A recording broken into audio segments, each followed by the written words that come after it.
This is one of the screens for the monitor, and this is basically where we turn our electric generator on and off. So there's two spots to turn on. It's here on this page. There's also one on your planner screen. But as you can see, we got like a speed, RPMs of the generator, and a pressure. And then we got 55 volts is what we're putting out. And if I go into planner, right here's the other button where I can turn that on and off. And we have we pretty much simplified this a little bit better than Seedstar 2 XP. This is a Seedstar 3 HD, so high definition, I guess they're calling this. We got a simple box down here for alarms. Change any of our numbers that you had before. You had to hold down a button that was down here with one of these icons. A row unit glance, just like what we had before, and then our button to fill the disc and also purge the belt. So our fill, if I hit that, that's going to turn green. Basically that's going to fill our plate and our brush. If we're done planting and want to clean the seed out of the brush, there's a purge for the brush, and that's just going to turn the brush belt and clean the brush out. We'll go ahead and fill it back up again. I'll do it twice. And so that's that stuff here down at the bottom. We got our acres and our vacuum stuff here. But we now have up top here, we got 5 icons or boxes. Our first one's our population. And then we have our percent of our skips and doubles.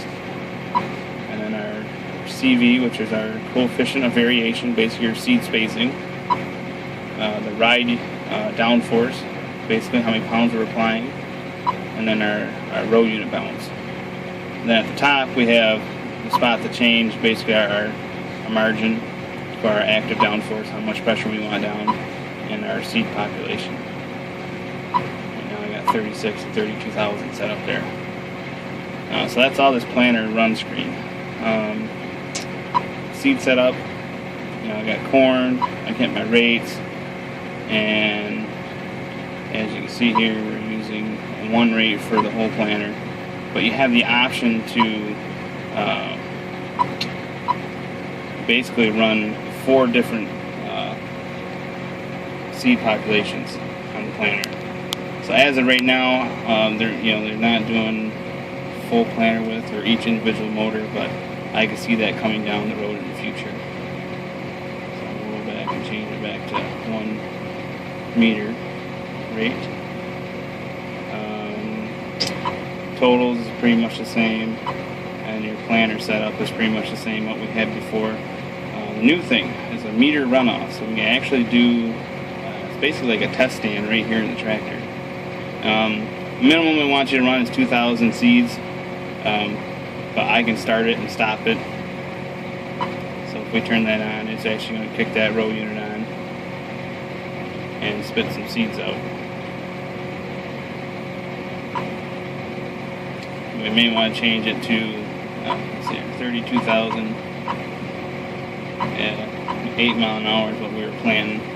So basically set up your ideal planting speed. We can try it again, but you'll see the actual rates down here.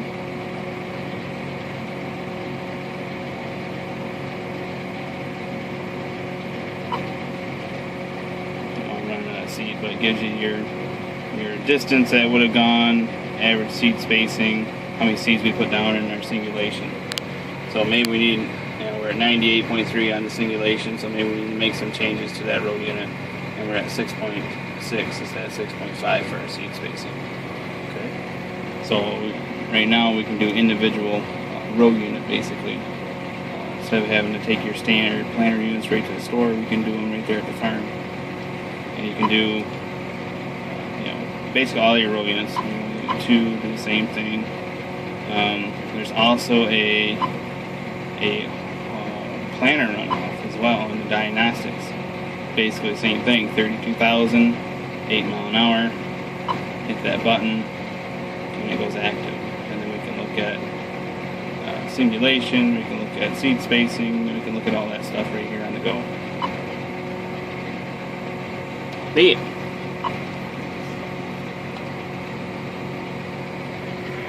As you can see, we got a little pile of corn out of there behind each of the row units.